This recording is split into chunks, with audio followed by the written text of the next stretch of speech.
जब भी हम मार्केट से न्यू कढ़ाई, तवा या हांडी लेते हैं तो उसकी सीजनिंग करना बहुत ही ज़रूरी होता है, क्योंकि सीजनिंग करने से बर्तन की लाइफ लॉन्ग बढ़ जाती है।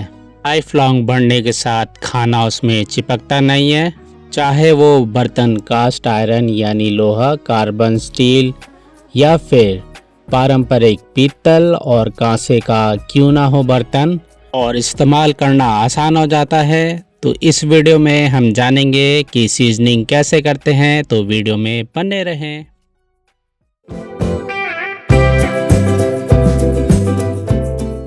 नमस्ते दोस्तों, आप सबका स्वागत है एक बार फिर मेरा कुकिंग चैनल में। आज मैं मार्ट गया था तो मार्ट में मुझे ये हांडी बहुत ही पसंद आई है। ये हांडी है होम1 की एल्युमिनियम हांडी हैमरटोन। देखिए बहुत ही अच्छी फिनिशिंग है इसकी बैक साइड से और अंदर से भी बहुत ही अच्छी है। तो इसको यूज़ करने से पहले मैं इसकी सीजनिंग करूँगा। तो मैं होम1 की ब्रांडिंग नहीं कर रहा हूँ, तो प्लीज़ कृपया ध्यान दें। इसमें मुझे कोई भी इनकम या पैसा वैसा नहीं मिलेगा। ये मुझे पसंद आया तो मैं आपके साथ शेयर कर रहा हूँ। इसकी सीजनिंग हम कैसे करेंगे, तो सबसे पहले हम इसके स्टिकर निकाल लेते हैं, जिसको निकालना पहले बहुत ही कठिन होता था। तो आइए हम इसके स्टिकर कैसे निकालेंगे पहले वो देख लेते हैं। तो पहले गैस जला लेंगे और इसको धीमी आंच में रख देंगे, यानी पूरा एकदम धीमा कर देना। उसको हल्का सा गर्म होने देना है, हमें इसको ज़्यादा नहीं गर्म करना है। इसके हल्का गर्म होने से देखिए गर्म हो चुका है, लगभग 1 या 2 मिनट के लिए गर्म करा है।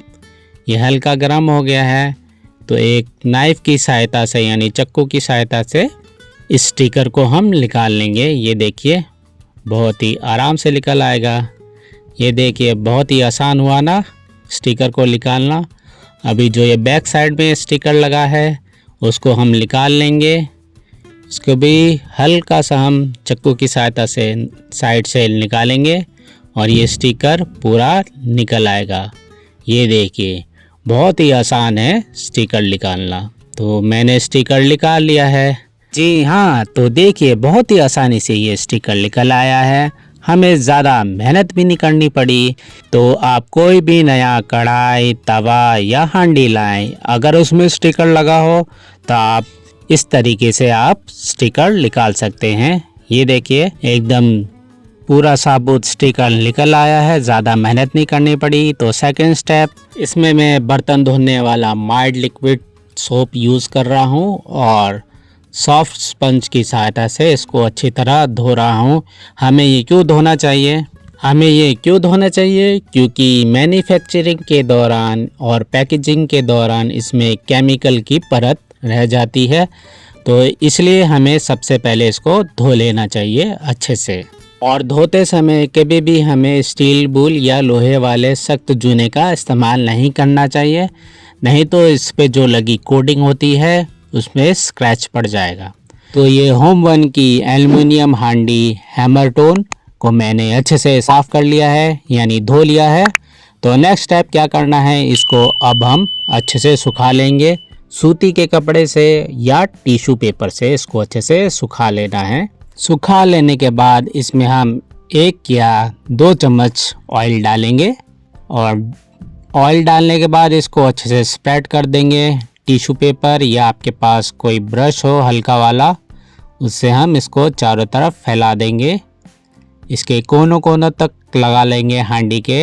होम1 की एल्युमिनियम हांडी हैमरटोन 4.5 लीटर, इसको मैंने अच्छे से ऑयलिंग कर लिया है। चारों तरफ इसके मैंने टिश्यू पेपर से ऑयलिंग कर दिया है। तो मैंने इसको अच्छे से ऑयलिंग कर लिया है, चारों तरफ ऑयल लगा दिया है हांडी पर।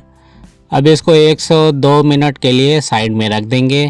2 मिनट होने के बाद मैंने गैस जलाया है और इसको एकदम मीडियम फ्लेम पे रखना है। याद रखें कभी भी खाली हांडी को हाई फ्लेम में ना रखें, नहीं तो ये जल जाएगी। हमें लो फ्लेम में ही रखना है। जब हल्का सा धुआं निकलने लग जाए तब हमें गैस ऑफ कर देनी है। तो ये रेडी टू कुक तैयार है हमारी ये हांडी होम1 की एल्युमिनियम हैमरटोन हांडी। तो मिलते हैं नेक्स्ट वीडियो में। अगर आपको वीडियो में दी हुई जानकारी पसंद आए तो please like and subscribe my channel Mehra cooking. मैंने न्यू कढ़ाई और न्यू तवा लोहे का, उसकी सीजनिंग कैसे करनी है वो भी वीडियो बनाई हुई है, जाके आप देख सकते हैं। मैं उसकी लिंक आपको ऊपर दे दूंगा, वो वीडियो आप जाके देख सकते हैं। वीडियो में दी हुई जानकारी अगर आपको पसंद आई हो तो कमेंट बॉक्स में अपने विचार साझा कर सकते हैं। Bye bye.